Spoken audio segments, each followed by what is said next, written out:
नमस्कार मित्रांनो, सर्वांचं वेलकम आहे आपल्या यूट्यूब चॅनलवरती। महाराष्ट्र पोलीस भरती 2025साठी आपण मागील प्रश्नपत्रिकांचं विश्लेषण करत आहोत। तर यामध्ये आजचा हा आपला 30वा पार्ट आहे, ज्यामध्ये आपण खूप सगळे प्रश्न पाठीमागचे घेतलेले आहेत आणि त्याचे इन डिटेलमध्ये अनालिसिस इथे करत आहोत। तर बघा, तुम्हाला याचा नक्कीच फायदा जाणवेल। व्हिडिओ शेवटपर्यंत पहा। आजचा पहिला क्वेश्चन आहे, खालीलपैकी कोणता महाराष्ट्राच्या नागपूर जिल्ह्यामधील सर्वोच्च डोंगर आहे? तर याचं करेक्ट आन्सर आहे गोलीय पठार, म्हणजे फर्स्ट ऑप्शन आपलं करेक्ट आहे। तर बघा, गोलीय पठार हे महाराष्ट्रातलं नागपूर जिल्ह्यात असलेलं एक महत्त्वाचं उंच पठारी क्षेत्र आहे। येथली जी भूमी आहे ती कोरडी आणि गवताळ तसंच झुडपांनी भरलेली असून आजूबाजूच्या भागापेक्षा उंच आहे। नागपूर जिल्ह्यातील भौगोलिक रचनेत याला विशेष असं महत्त्व देखील आहे। पुढचा प्रश्न आहे, काबूल कोणत्या देशाची राजधानी आहे? तर याचं करेक्ट आन्सर आहे बी ऑप्शन, अफगाणिस्तान। तर काबूल हे अफगाणिस्तानचं प्रमुख आणि सर्वात मोठं शहर आहे। तसंच देशाचा जो राजकीय कारभार, प्रशासकीय कारभार तो चालतो ते या शहरातून चालतो। ते एक प्रशासकीय केंद्र आहे, त्यामुळे ती राजधानी देखील आहे। पुढचा प्रश्न पाहूया, कोणते शहर स्ट्रॉबेरी कॅपिटल ऑफ इंडिया म्हणून ओळखले जाते? तर बघा, स्ट्रॉबेरी कॅपिटल ऑफ इंडिया म्हणून ओळखलं जाणारं शहर आहे महाबळेश्वर, म्हणजे फर्स्ट ऑप्शन। महाबळेश्वरमध्ये मोठ्या प्रमाणात स्ट्रॉबेरीची शेती केली जाते। GI टॅग असलेल्या स्ट्रॉबेरीसाठी देखील हे शहर प्रसिद्ध आहे। देशातलं सर्वाधिक उत्पादन इथूनच म्हणजे स्ट्रॉबेरीचं होत आहे, म्हणून आपण त्याला स्ट्रॉबेरी कॅपिटल ऑफ इंडिया असं म्हणतो। पुढचा प्रश्न आहे, कोणत्या भारताच्या एकमेव महिला राष्ट्रपती आहेत? तर एकमेव महिला राष्ट्रपती आहेत प्रतिभाताई पाटील, म्हणजे फर्स्ट ऑप्शन आपलं करेक्ट आहे। प्रतिभा पाटील ह्या कधी राष्ट्रपती होत्या? तर 2007 ते 2012मध्ये या भारताच्या पहिल्या महिला राष्ट्रपती झाल्या। तसंच इंदिरा गांधी ह्या कोण होत्या? तर त्या पंतप्रधान होत्या। पुढचा प्रश्न आहे, भारताचे सगळ्यात दीर्घकाळ पंतप्रधानपदी असलेले नेते कोण होते? तर याचं करेक्ट आन्सर आहे पंडित जवाहरलाल नेहरू, म्हणजे फर्स्ट ऑप्शन आपलं करेक्ट आहे। 1947 कालावधी बघा त्यांचा, 1947 ते 1964 या अखंड 17 वर्षाच्या काळामध्ये ते पंतप्रधान राहिलेले आहेत। सर्वाधिक कालावधी आहे हा, आणि इंदिरा गांधीचा कालावधी त्यापेक्षा खूप कमी आहे, म्हणून आपलं फर्स्ट ऑप्शन इथे करेक्ट आहे। पुढचा प्रश्न पाहूया, लोकसभेचे पिता म्हणून कोणाचा उल्लेख करावा लागतो?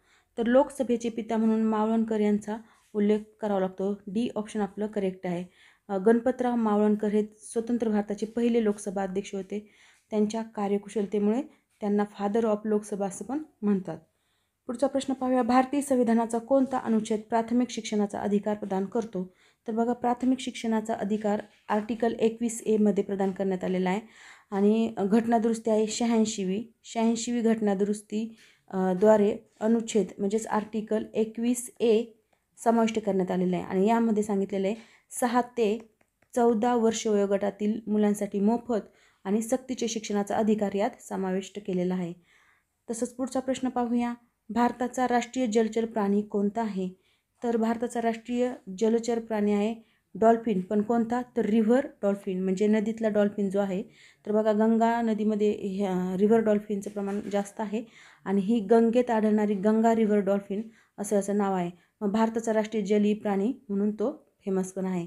अत्यंत दुर्मिळ आणि संरक्षित अशी ही माशांची जात आहे।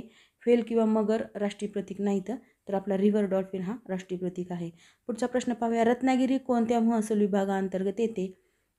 तर याचं करेक्ट आन्सर आहे कोकण, म्हणजे डी ऑप्शन आपलं करेक्ट आहे। रत्नागिरी कोकण विभागातला प्रमुख जिल्हा आहे, किनारपट्टी भागात असलेल्याने, आणि सर्वाधिक जास्त किनारा देखील रत्नागिरीचा आहे। पुढचा प्रश्न पाहूया, खाली उल्लेख केलेल्यापैकी सर्वात लहान आकाराचा ग्रह कोणता आहे? तर करेक्ट आन्सर आहे मंगळ, म्हणजे क ऑप्शन।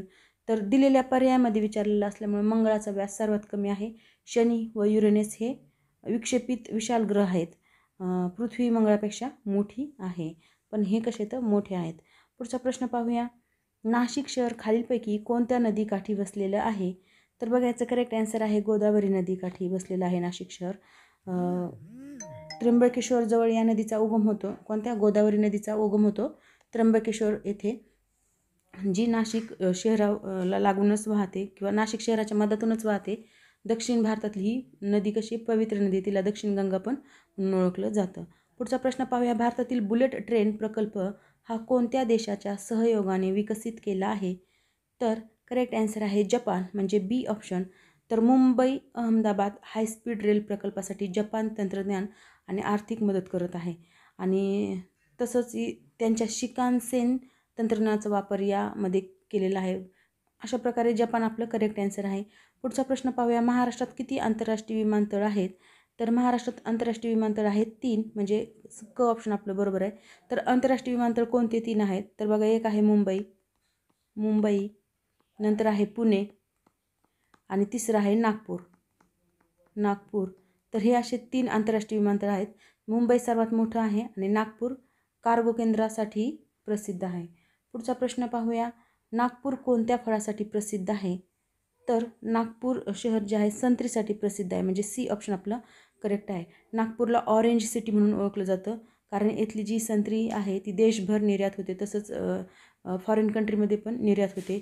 पीच, सफरचंद हे थंड प्रदेशातले फळं आहेत. आणि केळीसाठी प्रसिद्ध कोणतं आहे? तर जळगावची केळी ही फेमस आहे.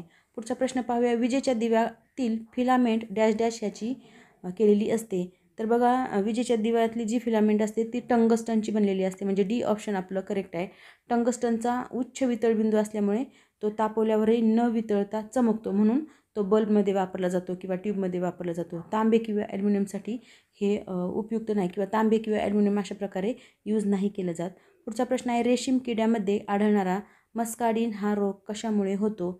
तर बघा, रेशीम किड्यामध्ये आढळणारा मस्कार्डिन हा जो रोग आहे तो बुरशीमुळे होतो, म्हणजे क ऑप्शन आपलं करेक्ट आहे. मस्कार्डिन हा रेशीम किड्यांना होणारा बुरशीजन्य आजार आहे. यामुळे काय होतं? अळ्या कठीण होतात, म्हणजे अळ्या कडक होतात आणि मरतात त्या. पुढचा प्रश्न पाहूया. कारवार किनारपट्टी कोणत्या राज्यामध्ये आढळते? तर कारवार किनारपट्टी ही कर्नाटकमध्ये आढळते.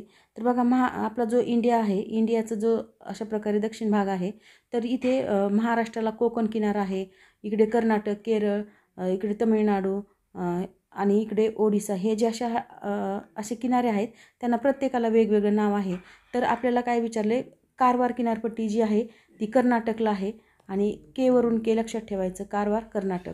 तर बघा, पुढचा प्रश्न आहे. कोणत्या राज्य सरकारने मुख्यमंत्री कन्या सुमंगलम योजना जाहीर केलेली आहे? तर ह्याचं करेक्ट आन्सर आहे उत्तर प्रदेश, म्हणजे फर्स्ट ऑप्शन आपलं करेक्ट आहे. ही योजना कन्या जन्मापासून शिक्षणापर्यंत आर्थिक मदत देणारी आहे. UP सरकारची महत्त्वाची एक योजना आहे. पुढचा प्रश्न पाहूया. आंतरराष्ट्रीय योग दिवसला साजरा केला जातो? तर आंतरराष्ट्रीय योग दिवस हा 21 जूनला साजरा केला जातो, म्हणजे डी ऑप्शन आपलं करेक्ट आहे. आणि कधीपासून सुरुवात झालेली? तर 2015 पासून 21 जूनला योगा डे सेलिब्रेट करण्यासाठी सुरुवात झालेली आहे. संयुक्त राष्ट्रांनी देखील याला मान्यता दिलेली आहे. तर बघा, पुढचा प्रश्न आहे. स्त्री उद्योगासाठी स्वतंत्र धोरण असणारे महाराष्ट्र कितवे राज्य आहे? तर याचं करेक्ट आन्सर आहे पहिले राज्य आहे. महाराष्ट्राने महिलांसाठी स्वतंत्र उद्योजक धोरण जाहीर करणारं हे देशातलं पहिलं राज्य बनलं आहे. महिला सक्षमीकरणाला प्रोत्साहन मिळते यामुळे. तर अशा प्रकारे आपण 20 प्रश्न इथे घेतलेले आहेत.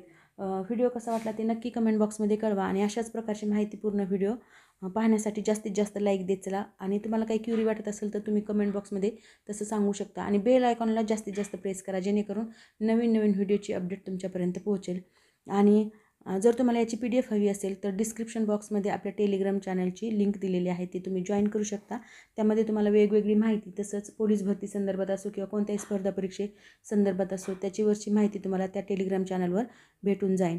आणि व्हिडिओ आवडत असेल तर नक्कीच लाईक, शेअर, सबस्क्राईब करा. Thank you very much.